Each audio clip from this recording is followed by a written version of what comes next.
Bismillahirrahmanirrahim. Assalamualaikum warahmatullahi wabarakatuh. Qala Allah Ta'ala fi kitabihil karim ba'da a'udzu billahi minasyaitonir rajim. Ya ayyuhalladzina amanu ya ayyuhalladzina amanu ya ayyuhalladzina amanu ittaqullaha haqqa tuqatih wa la tamutunna illa wa antum muslimun. Sadaqallahul azim. Dan kita sambung pengajian kitab Asas Akidah Islam. Tuan-tuan ada buku, boleh buka muka surat 126. Sambungan pada apa yang kita baca pada hari Rabu yang lepas, iaitu berkaitan dengan tugas-tugas Rasul, kemudian dikaitkan dengan syariat Rasul. Dan pada malam ini kita sambung yang dikatakan sebagai dasar. Dasar, apakah dasar yang dibawa oleh para Rasul dalam menyampaikan ajaran Allah Ta'ala.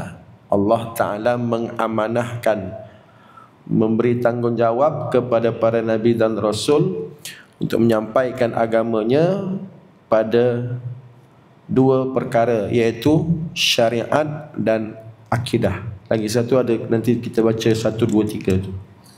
Yang disebut pada hari Rabu yang kita baca pada minggu lepas, iaitu berbeza pada syariat tetapi pada dasarnya sama. Syariat boleh berbeza, hukum hakam boleh berbeza. Zaman Nabi Nuh tak sama hukum hakam zaman Nabi Ibrahim. Zaman Nabi Ibrahim tak sama syariat zaman Nabi Isa. Zaman Nabi Isa tak sama syariat dengan zaman Nabi Muhammad sallallahu alaihi wasallam. Itu berbeza, berlapang dadalah, boleh berbeza. Tapi bawah tu dia kata sedangkan pada dasarnya adalah sama. Pokoknya sama. Dasarnya sama. Apa dia? Iaitu yang pertama, nombor 1, iaitu menyeru manusia supaya berimankan Allah dan beribadat kepadanya.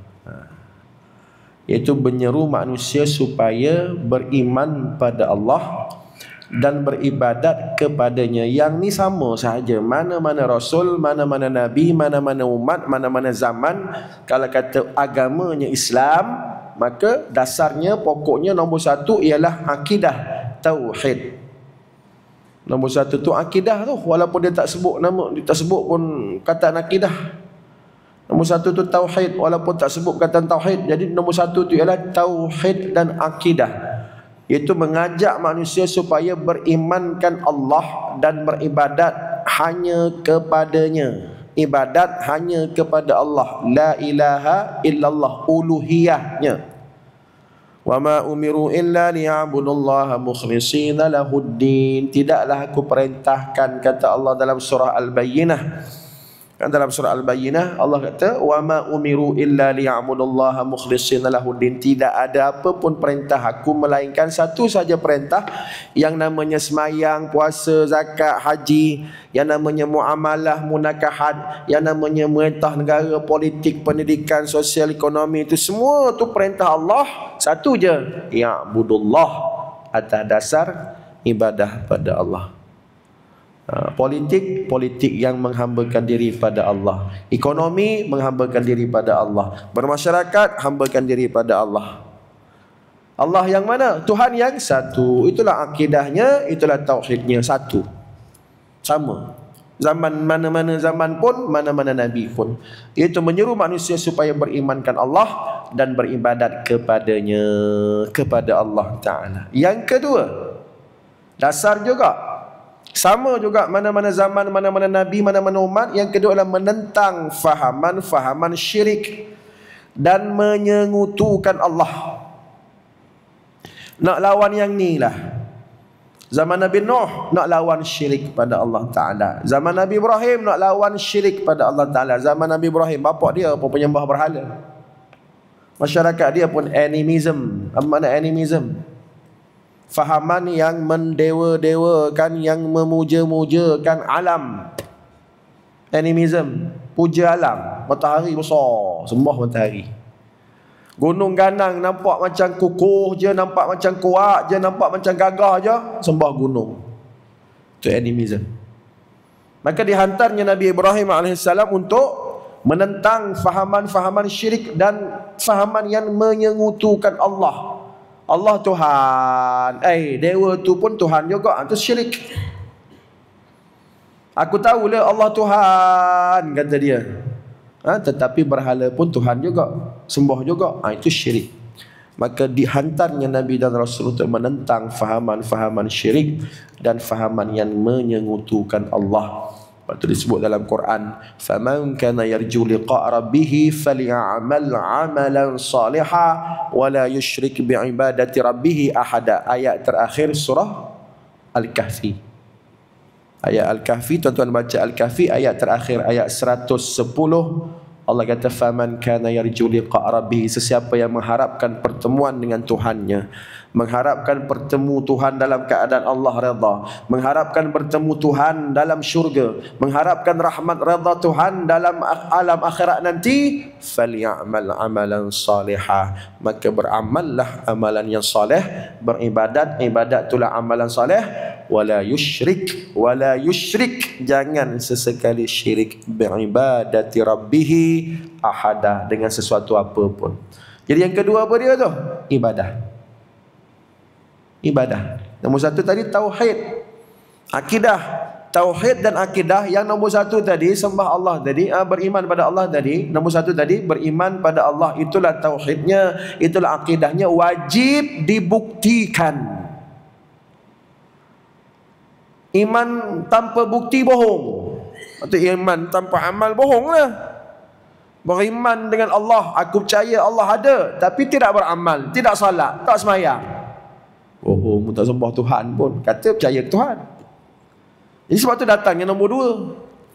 Nombor dua namanya apa dia? Namanya ibadah, yang mana dalam semua ibadah jangan disyirikkan Allah Ta'ala.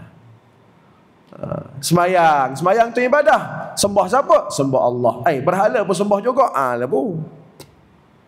Berdoa tu ibadah.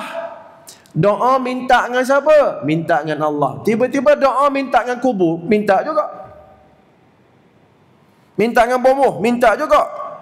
Celah mana ibadah kamunya? Betul ke ibadah macam tu? Ibadah kita ni apa sahaja kelakuan ibadah kerana Allah Ta'ala la yusyrik bi'ibadati rabbih. Allah sebut dalam ayat saya baca tadi, Al-Kahfi 110. La yusyrik, jangan disyirikkan, bi'ibadati rabbih, ketika kamu mengibadah pada Tuhanmu yang sebenarnya. Siapa Tuhan yang sebenarnya? Allah lah. Ahada, dengan sesuatu apa benda pun. Ada orang syirik dengan berhala, ada orang syirikkan Allah dengan Nabi. Kristian kata Allah tu Allah. Ada pula anak ada syirik dia tu, meletakkan anak pada Allah Ta'ala. Tuhan, Allah pun Tuhan, Nabi Isa pun Tuhan. Ada orang mensyirikkan Allah dengan malaikat. Musyrikin Mekah dulu, musyrikin Mekah kata malaikat anak Allah. Musyrikin Arab jahiliah dulu kata Allah Tuhan ada anak perempuan. Siapa anak perempuan Allah? Malaikat. Orang kita syirik dengan apa? Bulan lepas kat Johor, kuda kepang. Main kuda kepang, syirik, kena tangkap, kena dakwa. Jabatan Agama dakwa, Jabatan Agama Johor dakwa. Tak apalah, kita kata ada penguatkuasaannya. Yang tak ada penguatkuasaan, dibiarnya. Duk merapu khurafat, benda-benda itulah syirik. Maka segala apa yang dikatakan syirik, dia telah menggugurkan iman, merosakkan akidah. Nombor dua tak lepas. Inilah ajaran Nabi-Nya. Akidah, tauhid dibuktikan oleh nombor dua. Nombor dua apa dia? Segala syirik dibuang dalam ibadah. Ini namanya ibadah. Rukun agama kan? Rukun agama ada berapa? Ni lah rukun agama. 1, 2, 3. Jibril mari tanya Nabi SAW. Yang Nabi kata Nabi kata apa? Jibril atakum yu'allimukum dinakum. Atakum yu'allimukum dinakum. Wahai sahabat-sahabat Nabi yang ada dalam majlis itu, yang ada dalam bersama dengan Nabi, ketika mana Jibril itu datang berupa orang, Allah ubah rupa Jibril, tak ada sayap. Jibril ni asalnya ada sayap, malaikat ni ada sayap, Allah ubah jadi orang, datang menghadap Nabi. Tanya 5 soalan. Nabi jawab 4. 1 tak boleh jawab. Tarikh kiamat tak ada jawapan. Allah Nabi tak tahu. 5 soalan. Soalan pertama, apa itu Islam? Apa itu iman? Soalan kedua, apa itu Islam? Soalan ketiga, apa itu ihsan? Iman, itulah nombor 1, akidah tauhid. Islam, itulah nombor 2, ibadah. Rukun Islam kan ibadah, semayang, puasa, zakat, haji. Yang ketiga, itulah ihsan. Yang Jibril mengajar kepada Nabi sallallahu alaihi wasallam. Nabi kata, itulah lelaki tadi datang. Mu tahu tak yang jubah putih tadi? Pakaiannya putih tadi, rambutnya hitam tadi. Sahabat tengok macam tak kenal, memang tak kenal pun, tak pernah nampaknya.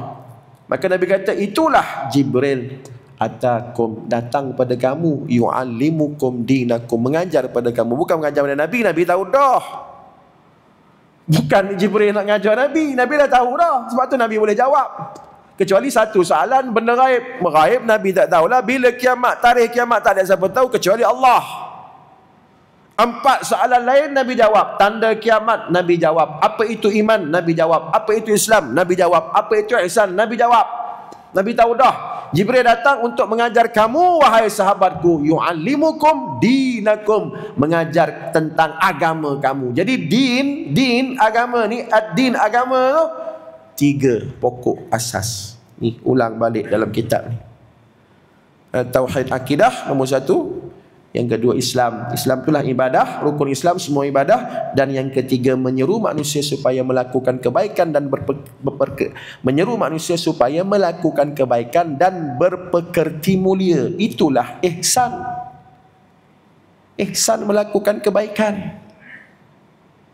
Apa makna ihsan? Anta'budallah ka'annaka tarahu fa illam takun tara fa illam takun tarahu fa innahu yaraka. Hadis sahih, hadis Jibril nombor 2, buka hadis 40 nombor 2, letak nombor 2. Imam Nawawi letak nombor 2 sebab dia asas agama. Nombor 1 niat. Masjid Naim ada baca hadis 40 tak? Ada baca? Tak ada. Dah khatam kot. Hadis 40 Ustaz Alimuddin ada bawa, tapi dia tak bawa kat masjid ni lah. Ustaz Alimuddin masjid ni dia bawa kitab lain. Di taman saya dia bawa kitab hadis 40. Nombor 1 hadis 40, nombor 1 apa? Niat, soal hati, hati tempat iman. Nombor 2 hadis kedua, hadis Jibril menceritakan tentang agama. Nombor 3 apa tadi? Yang ketiga, lepas pada iman, lepas pada Islam. Nombor 3 ihsan. Ihsan tu apa benda? Sentiasa rasa Allah nengok kita. Bila kita tahu Allah tengok, bila kita yakin, bukan tahu yakin, tahu semua tahu. Kalau nak kira tahu semua tahu.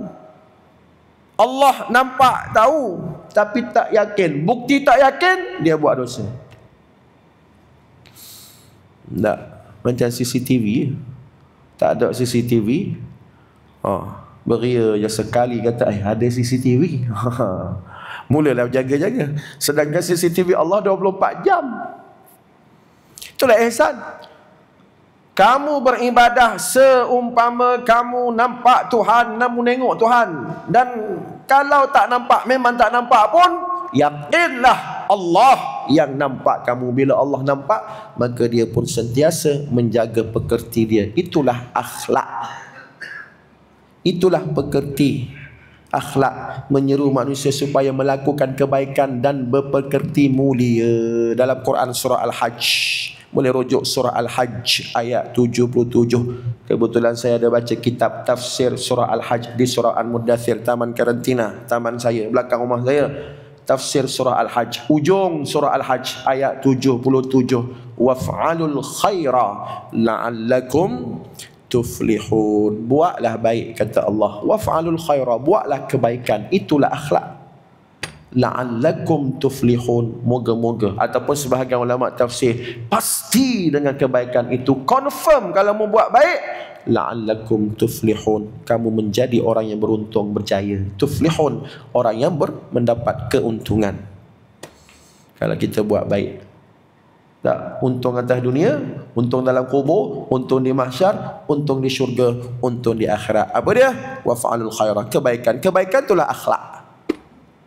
Sama sahaja dasarnya zaman Nabi Nuh, zaman Nabi Ibrahim, zaman Nabi Musa, zaman Nabi Sulaiman, zaman Nabi Isa, zaman siapa-siapa sekalipun termasuk zaman kita Nabi Muhammad sallallahu alaihi wasallam. Inilah dasarnya.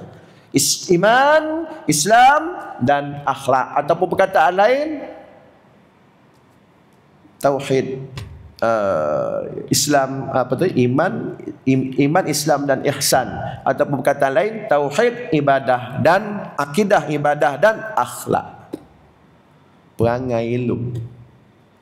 Innama bu'ithtu liutammima makarimal akhlak, kata Nabi sallallahu alaihi wasallam. Allah hantar aku nak betulkan akhlak, sebab Nabi berdepan dengan jahiliyah ni buruk benar akhlaknya.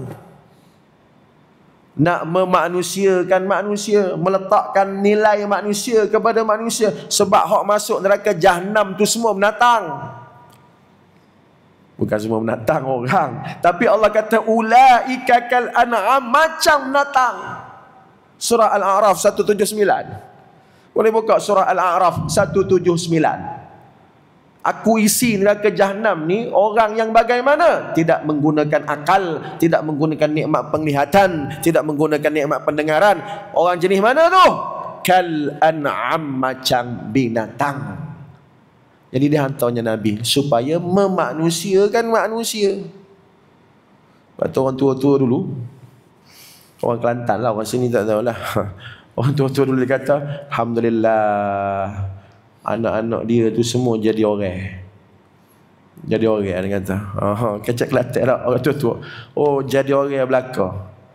Maknanya memang orang pun, tapi dia kata nak jadi orang. Mana menjadilah anak dia tu, tak jadi binatang. Oh, anak dia berapa? 10 jadi orang. Bertuah mak ayah, sejuk perut mak mengandung. Apa makna jadi orang? Mana menjadilah jadi orang berakhlak. Kalau tak berakhlak, macam binatang. Kal an'am bal hum adall, bahkan lebih teruk, lebih sesat daripada binatang. Neraka Jahannam, na'udzubillah. Nak menjadikan manusia tu bukan senang. Dia bukan macam kilang. Kalau kilang biskut, jadilah biskut. Kilang kereta, jadi kereta. Kalau orang ni hantar ke sekolah, belum tentu jadi orang. Yang dekat universiti, keluar universiti belum tentu jadi orang. Jenayah Kuala Putih, jenayah orang-orang yang mengaji tinggi berlambak. Lagi pakar satu bidang, lagi pakar buat jenayah. Yang duk kata scammer zaman sekarang, scammer ni baru je 5-6 tahun ni istilah dia. Dulu mana ada scammer. Istilah scammer ni dalam belakangan ni, mutakhir ni istilah scammer ni 5-6 tahun belakang ni. Sebab apa dia? Sebab kepesatan dunia teknologi, sebab kecanggihan IT, maklumat, ICT, ujung jari je. Maka makin belajar tinggi jadi pakar IT pula, udah scam orang kerjanya. Semalam baca makcik kat mana, seorang makcik 30,000 lesap tabung haji. Tanya tabung haji tak tahu nak buat apa. Allah kesian makcik. Mana pergi 30,000 tabung haji pun tak selamat dah sekarang. Habis tu nak menabung kat mana? Takkan nak simpan bawah bantal. Kenapa tabung haji pun tak selamat? Berita viral semalam. Saya tak ingat kat mana, kat Kuala Lumpur ke Selangor. Hilang 30,000. Diambil oleh siapa? Pakar-pakar IT lah. Maknanya mengaji tinggi, masuk sekolah tinggi, universiti, lulus cantik, anugerah dekan lah, PhD lah, master, tapi tak jadi orang, jadi binatang juga. Tak jadi orang ni. Kali jadi orang, mu tak scam lah duit orang, mu tak tipu lah, mu tak berdajal lah orang tua tu. Tergamuk berdajal orang tua tu, hilang 30,000. Tergamuk curi 1 sen setiap akaun. Tergamuk buat perkara-perkara yang memperdajal, menzalimi orang, walaupun dia tu belajar tinggi. Oh, tidak, manusia tidak ada nilai manusia. Jadi kerja para nabi lah, bila nabi wafat, para ulama yang mewarisi nabi untuk memanusiakan manusia supaya jadi orang. Kata orang tua-tua kat Kelantan kampung saya, biar jadi orang kak, jangan jadi binatang. Hak mengaji tinggi, hak lulus cemerlang itu belum tentu jadi manusia selagi dia tidak mengambil nilai-nilai akhlak. Jadi habis 3 tu itulah dasarnya, pokoknya zaman mana pun 3 tadi. Iman, Islam, ihsan, atau perkataan lain tauhid, akidah, ibadah dan akhlak. Perangai itu buah daripada kalau mantap 2 tu, akidah mantap, ibadah mantap, adalah hasil dia apa? Akhlak. Akidahnya mantap, ibadahnya pun cantik, kemeh, maka hasilnya, buahnya apa? Hasilnya, buahnya ialah akhlak mulia. Kalau akidah tak kuat, macam tu scammer tu kalau akidah dia kuat, dia tak scam orang. Akidah dia kuat, dia takut neraka, dia tak berdaja orang. Celah mana nak masuk syurganya berdaja orang ni, kalau orang tu tak halal. Jadi akidah tak kuat. Bila akidah tak kuat, tu duk berdaja orang. Curi sana, rasuah sana, rasuah sini, scam sana, scam sini. Wal-iyadzubillah. Habis dasar dia masuk kepada perenggan ke tengah, yang tengah tu. Manakala tujuan diturunkan syariat itu ialah syariat pula yang kata boleh berbeza. Yang tadi pokok tak boleh beza, sama 3 tu je. Syariat pula, syariat yang kata boleh berbeza. Syariat Nabi Nuh boleh jadi tak sama syariat Nabi Musa, boleh jadi tak sama syariat Nabi Sulaiman, boleh jadi tak sama syariat Nabi Isa, boleh jadi tak sama syariat Nabi Muhammad. Apa dia? Yang pertama, tujuan syariat ialah untuk membentuk pribadi manusia yang baik. Pribadi fardiyah, istilah dia fardiyah. Fardiyah, individu yang bagaimana? Iaitu individu yang baik, berakhlak mulia, membentuk pribadi manusia yang baik. Neraca nak nilai baik tu ialah agama. Agama yang menjadi sumber nak kata benda tu baik, bukan manusia. Sebab kalau ikut manusia, bagi setengah orang benda tu baik, tanya orang lain, tak baik, uluk. Bagi orang kaya kata baik, tanya orang miskin, tak baik.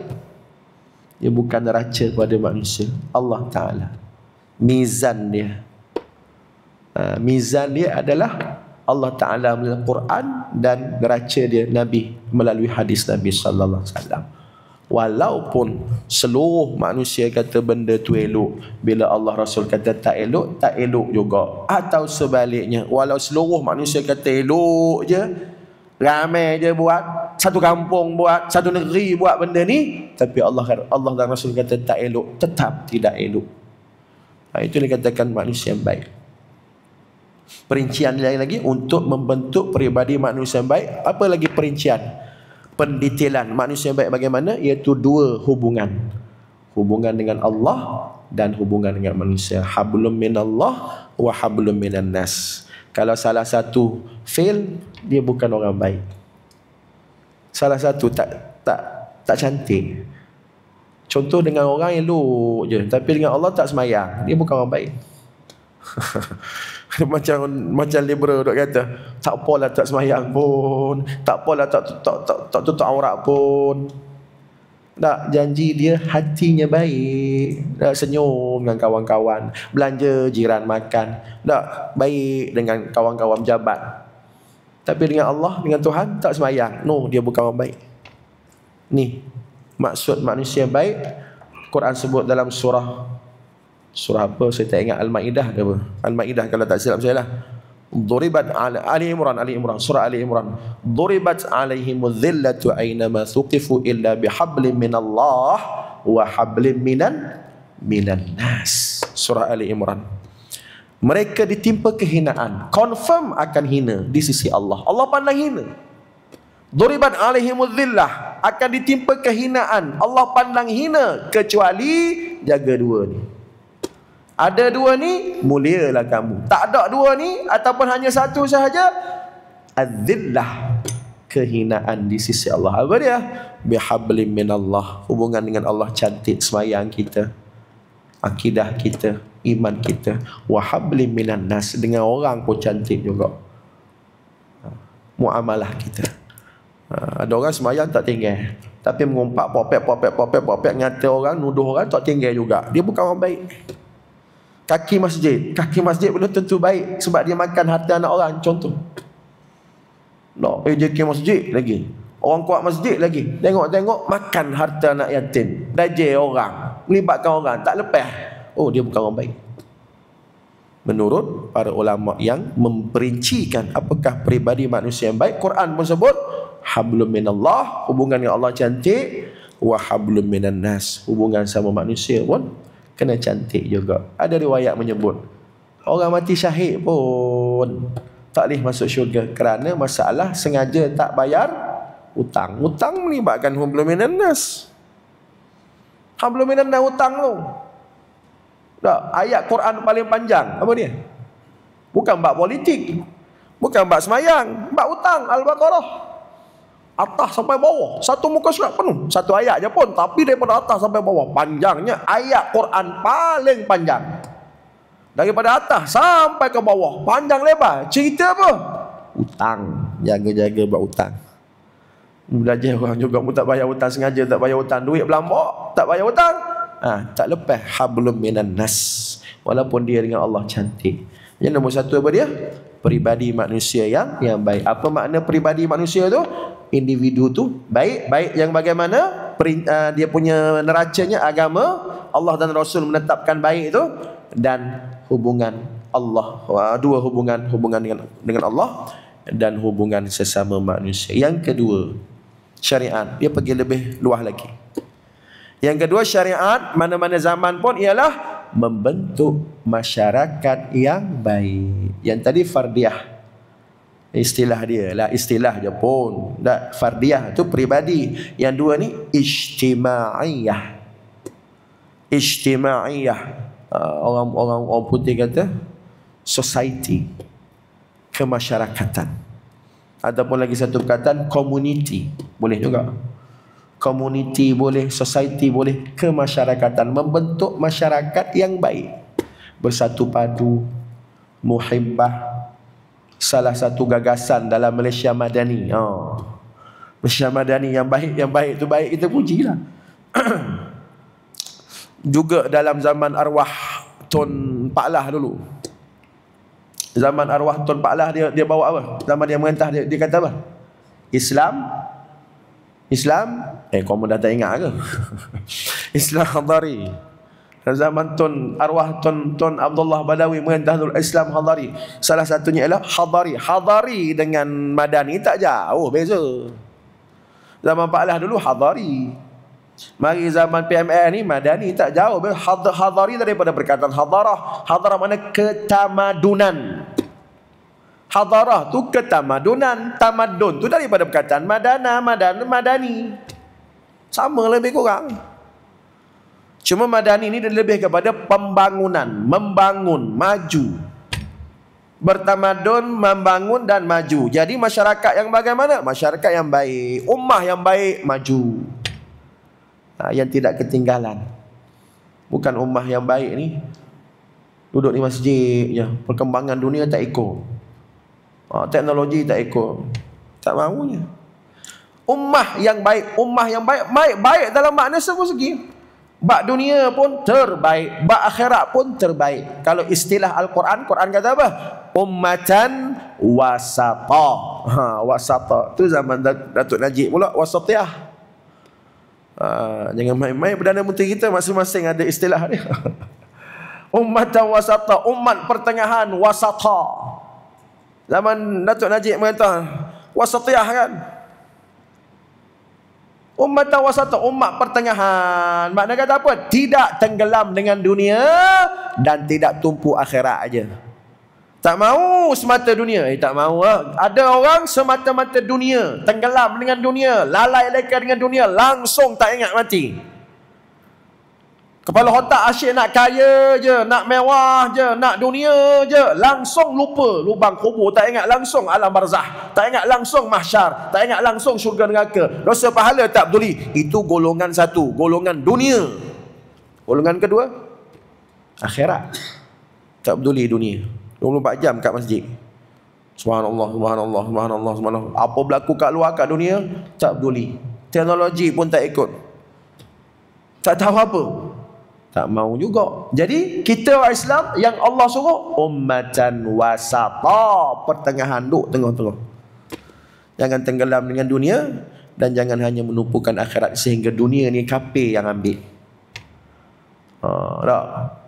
Kalau semua orang Islam kat masjid, kat Pejabat Putrajaya ni siapa dia? Orang Islam masjid je. Yang bentang dasar-dasar di parlimen siapa dia? Mana orang Islamnya? Oh, kat masjid, kat surau. Di parlimen, kafir. Na'udzubillah. Yang bentang rang undang-undang kat parlimen, kafir semua. Ayahnya mana mau macam tu? Sebab tu duduk tengah-tengah. Dua-dua kita nak. Dunia pun nak, akhirat pun nak. Namanya ummatan wasata. Itu wasatiyah. Hadari pun cantik, wasatiyah pun cantik, madani pun cantik. Tinggal lagi pelaksanaan dia. Atas kertas semua cantik. Atas kertas semua cantik. Wasatiyah cantik, hadari cantik, Islam hadari, madani pun cantik, atas kertas cantik. Cuma tinggal lagi pelaksanaan. Betul-betul hadari ke tak? Betul-betul wasatiyah ke tak? Betul-betul madani ke tak? Kalau betul-betul, dapatlah nombor 2, masyarakat ummah yang baik. Dari segi ijtimaiyah, hubungan masyarakat. Dan yang ketiga, syariat apa dia? Sebab tu ada hukum hakam yang berkaitan dengan ummah. Undang-undang yang melibatkan ummah. Contoh, kenapa dalam Islam orang mabuk kena sebat? Arak. Arak ni kalau salah satu hukum hudud. Kerana ummah lah. Kalau tidak dibendung, orang yang mabuk, orang mabuk bawa kereta, kacau nyawa orang.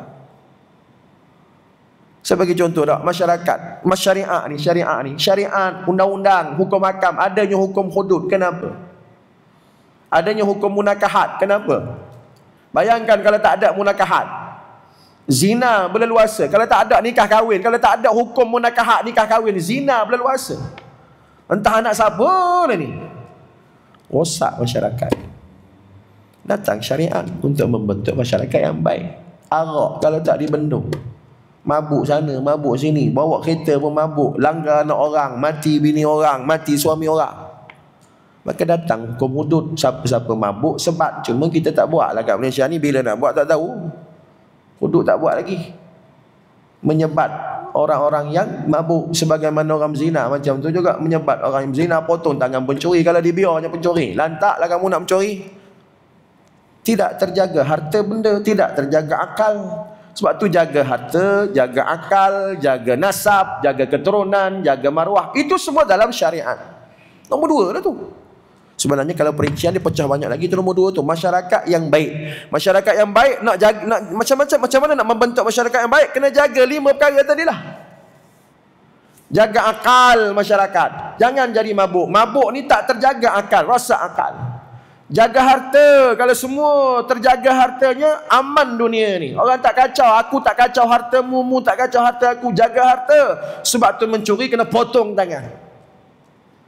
Jaga keturunan. Jaga nasab. Jaga maruah. Sebab tu zina haram, kena sebat. Kalau dah kahwin kena rejam sampai mati. Cantiknya Islam ni. Cuma pasal apa tak dilaksanakan sepenuhnya? Tu kerja orang atas. Orang atas kena jawab. Kita kat bawah-bawah ni kita kat bawah-bawah ni insya-Allah lebih dengan Allah Ta'ala. Ada jawapannya. Atas-atas dia punya pasal. Dan dia ada kuasa, dia tak buat juga, jawab dengan Allah Ta'ala. Habis nombor 2. Yang ketiga, yang ketiga dia pergi lagi tinggi. Mula-mula individu, fardiah. Yang kedua masyarakat, ijtimaiyah. Dan yang ketiga untuk membentuk negara yang baik, lagi diredai Allah. Ni antara bangsa ni, membentuk negara. Bayangkan kalau negara itu negara Islam yang terbaik, dunia pandang, hebat negara tu, melaksanakan Islam. Ni orang putih, orang barat propaganda. Islam konon tak boleh merintah cara Islam, sekularisme. Perkara istana, raja punya hair, orang agama punya hair. Dulu itu sekular. Yang orang agama dia punya hal. Jangan kacau orang istana. Istana tu raja, raja tu simbol kepada kuasa. Yang berkuasa, yang memerintah, dia. Yang agama duduk kat masjid. Tak boleh campur. Itu sekular. Sedangkan dalam Islam ada membentuk negara.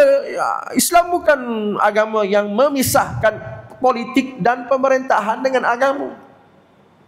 Baca peristiwa hijrah. Kenapa Nabi berhijrah? Sebab bumi Madinah subur untuk Islam, sehingga Islam boleh berkuasa di Madinah. Kalau tak hijrah, kat Mekah sampai ke Sudah tak berkuasa. Sebab tu Allah suruh hijrah. Cari kuasa wahai Muhammad. Hijrah dah. 13 tahun tak ada kuasa apa pun. Duduk di Mekah 13 tahun berdakwah. Jangan kata nak kuasa, orang masuk Islam pun tak nak lagi, tak ramai. Sebagaimana bila dah berhijrah. Bila dah hijrah 8 tahun di Madinah, wa ra'aitan nasa yadkhuluna fi dinillahi afwaja. Hijrah duduk 8 tahun. Yang duduk Mekah 13 tahun, tak ada apa pun. Tak berapa berkesan. Ada tapi tak ramai lah masuk Islam. Bukan langsung tak ada. 13 tahun. Pergi Madinah, dapat kuasa, okey beres. 8 tahun, okey. Afwaja, berduyun-duyun masuk Islam. Kenapa? Ada kuasa. Ada kuasa boleh merintah negara. Jadi orang sekular ni memisahkan antara negara dengan agama, memisahkan politik dengan agama. Itu sekular ilmaniyah. Dalam ada sebut al-ilmaniyah. Dr. Yusuf Al-Qaradawi tulis almarhum Allah yarham. Dr. Yusuf Al-Qaradawi tulis kitab tebal kitab dia. Apa dia? Pertentangan antara Islam dengan ilmaniyah. Apa makna ilmaniyah? Sekularism. Memisahkan merintah negara dengan agama. Agama cerita lain. Agama letak kat surau, letak kat masjid, bagi kat ustaz. Ni merintah, bagi kat pemimpin, bagi kat ketua, bagi Perdana Menteri, bagi kat sultan. Ulama jangan kacau. Itu sekular. Wasa akidah. Gugur iman. Apabila mengatakan agama tak ada kena-mena dengan negara. Ni nombor 3. Membentuk negara yang baik lagi dari surah Sabah. Baca surah Sabah. Saya tak ingat ayat berapa. Dalam surah Sabah Allah kata baldatun tayyibatun wa rabbun ghafur. Negeri Sabak tu. Negeri Sabak ni nama negeri. Negeri Sabak tu ialah baldatun tayyibatun, negeri yang tayyibah, negeri yang aman, negeri yang makmur, negeri yang ada hasil pertanian, hasil ekonomi. Kemudian Rabbun Ghafur, Tuhan Maha Pengampun. Bila Allah ampun, Allah sayang. Bila Allah sayang, rahmat negara tu. Malaysia ni kalau takbir yang secara tak kira lah mana-mana madani ke, hadari ke, wasatiyah ke, membangun sama Islam ke, takbir elok-elok, insya-Allah baldatun tayyibatun wa rabbun ghafur. Tujuan syariat ke arah itu. Mula-mula bentuk peribadi, lepas tu masyarakat, lepas tu lagi besar. Apa yang besarnya? Negara. Bila negara, contoh negara Islam Madinah ketika tu, Parsi tengok Madinah macam mana. Negara-negara luar tengok Madinah macam mana. Kuasa Rom tengok Madinah macam mana.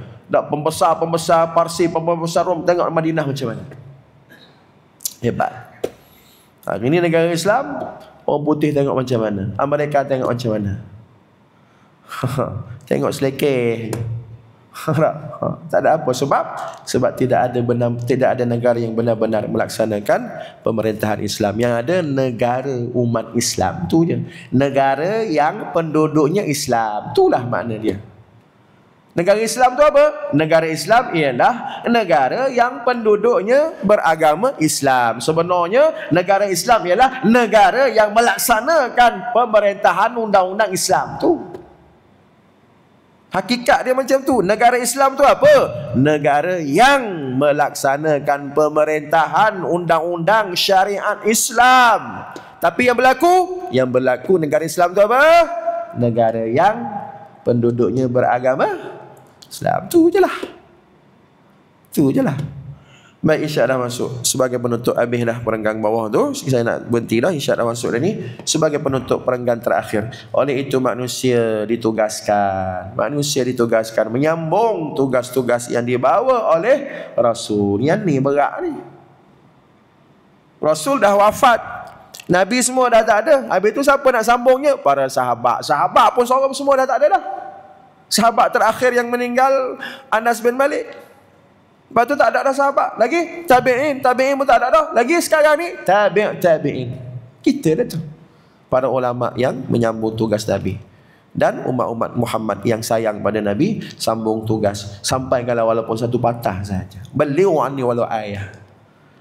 Sepatah pun tak apa dah, tak mampu nak banyak patah sepatah. Jangan langsung tak sampaikan agama ini.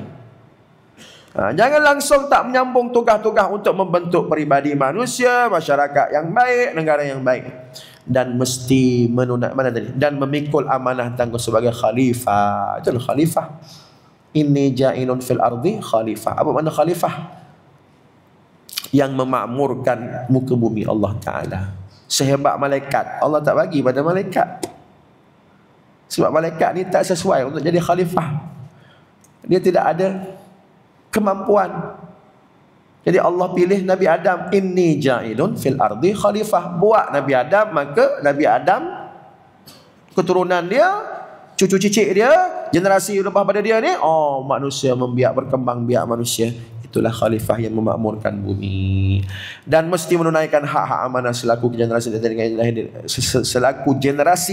yang ditakdirkan lahir di suatu zaman yang tidak ada lagi Nabi dan Rasul. Kita dah tu. Generasi kita hari ini zaman la nabiyya wala rasulah. La nabiyya ba'da Muhammad. Tidak ada Nabi lagi lepas pada Nabi Muhammad SAW. Tidak ada Rasul lagi lepas pada Nabi Muhammad SAW. Generasi kita, hujung zaman dah ni. Jadi siapa nak buat kerja ni kalau bukan kita? Kalau bukan umat Islam? Sikit seorang lah ambil. Saya ambil sikit kerja, tuan-tuan ambil sikit. Sekadar mampu. Jangan langsung tak ada nak jawab apa depan Allah esok. Ambil setakat yang mampu. Aku mampu ni lah, aku mampunya pun. Malam-malam kuliah ni lah aku mampu pun. Orang kaya ni lah aku mampu pun. Sebulan 1,000 contoh. Untuk agama, untuk Islam, buat. Ada tak mampu kuliah, mampu duit, tak mampu duit, mampu tenaga, apa sahaja. Janji ada yang kita sumbang pada agama. Nak jawab depan Allah nanti di akhirat nanti. Itu namanya amanah, menunaikan hak selaku generasi.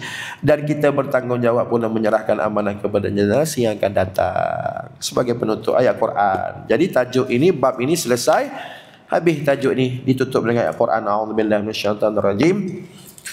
Inna aradna al-amanata 'ala as-samawati wal ard wal jibal fa abaina an yahmilnaha wa ashfaqna minha wa hamalaha al-insan innahu kana zaluman jahula. Sesungguhnya kata Allah, telah dibentangkan amanah ni kepada langit. Langit tak sanggup. Bentang pula pada bumi, bumi tak sanggup. Bentang pula pada jibal, gunung ganan tak sanggup. Wah, fa abaina, semua tak nak. Fa abaina, semua enggan, tak mampu. Besarnya amanah ni, nak merentah dunia ni, nak menyampaikan Islam. Langit tak mampu sebab dia tidak ada akal. Bumi tak mampu, tak ada ilmu. Makhluk yang nama langit tak ada akal, makhluk nama bumi tak ada ilmu. Ilmu tak ada, akal tak ada. Gunung Ganang tak mampu, nampak je gagah, tapi ilmu tak ada. Mukallaf pun tidak. Dia bukan mukallaf pun. Yang mukallafnya manusia dengan jin. Dikira dosa pahala. Nama pun mukallaf. Mukallaf maknanya dibebankan dosa pahala. Langit, bumi, gunung ganang, bukit bukan mukallaf. Sebab tu dia tak nak. Allah bentangkan pada dia. Habis tu siapa dia? Wa hamalahal insan. Maka yang ambil kerja ni insan. Dipikul oleh insan, dipikul oleh manusia. Tanggungjawab besar. Amanah apa dia?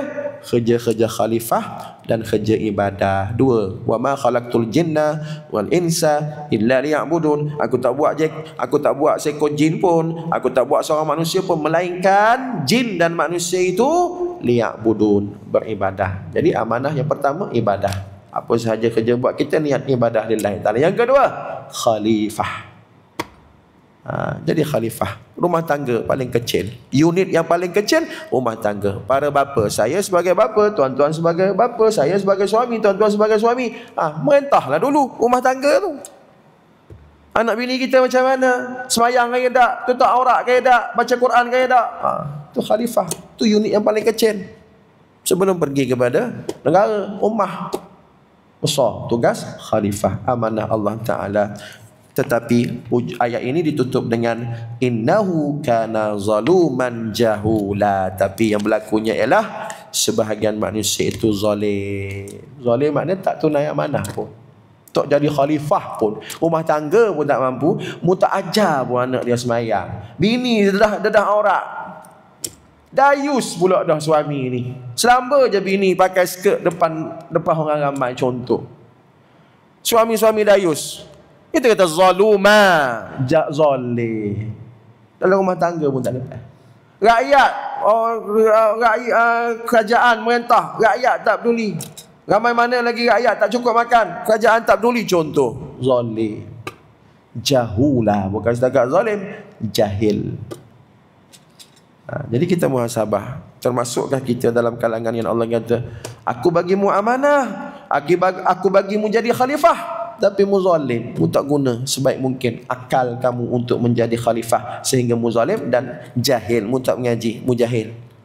Maka sediakanlah jawapan di mahkamah Allah nanti. Wallahu a'lam. Cukup setakat tu, masa tidak mengizinkan, insya Allah masuk habislah satu bab. Kita akan buka bab baru pada bulan hadapan nanti, insya-Allah. Wallahu a'lam. Cukup setakat tu. Terima kasih perhatian tuan-tuan.